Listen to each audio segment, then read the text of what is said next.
Assalamualaikum warahmatullahi wabarakatuh. Halo mahasiswa hebat PIAUD.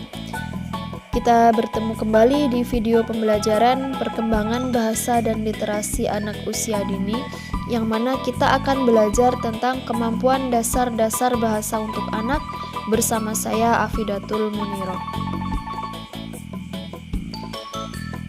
Tujuan dari pembelajaran ini yaitu mahasiswa mampu menganalisis perkembangan bahasa anak usia dini berdasarkan teori dasar-dasar dalam bahasa anak yang meliputi fonologi, morfologi, kosakata, tata bahasa, bahasa reseptif, bahasa ekspresif, dan keaksaraan.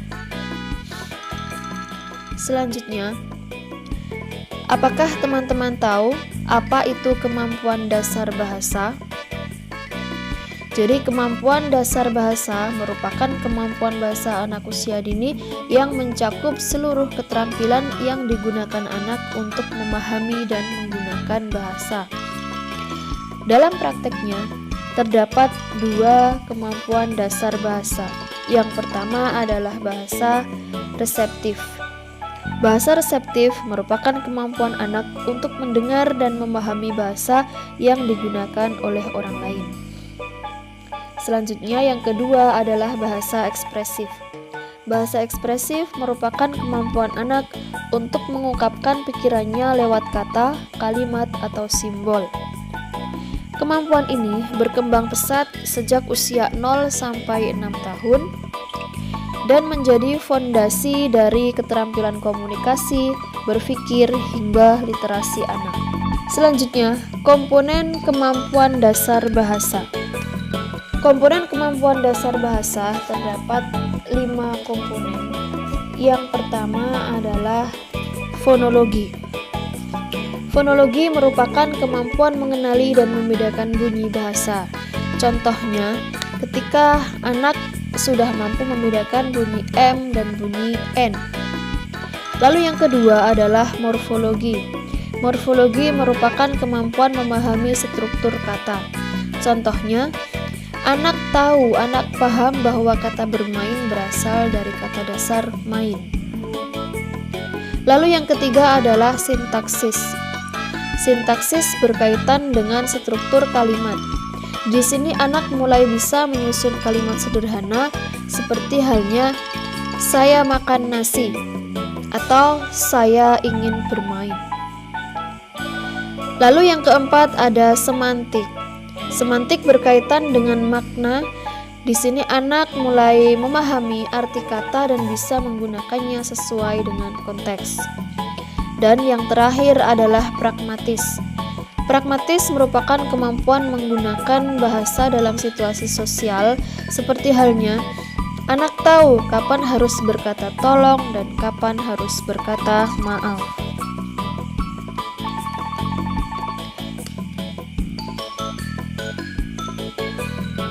Lalu terdapat tahapan perkembangan bahasa anak usia dini.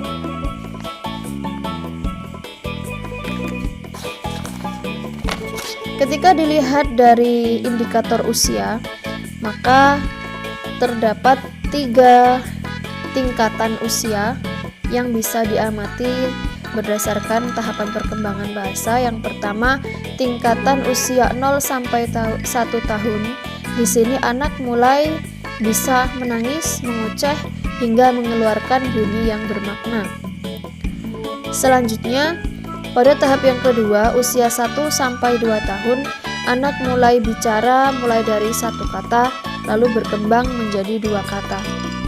Yang terakhir, tingkat usia 3 sampai 6 tahun, anak mulai mampu mengembangkan kalimat menjadi yang lebih kompleks, bertanya, bercerita, dan juga memahami cerita.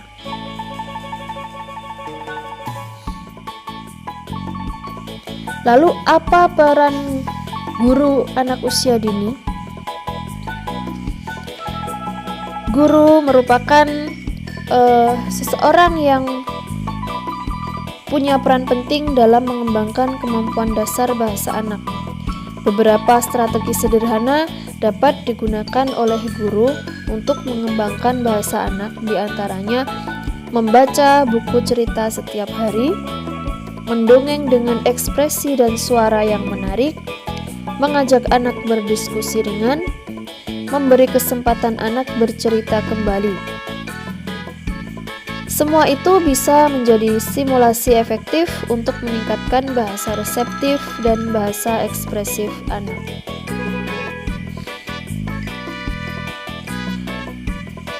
Selanjutnya, teman-teman mahasiswa bisa mencari contoh kegiatan sederhana yang dapat menstimulasi bahasa reseptif dan bahasa ekspresif anak usia dini. Lalu, upload di forum diskusi kelas untuk nanti kita diskusikan bersama-sama.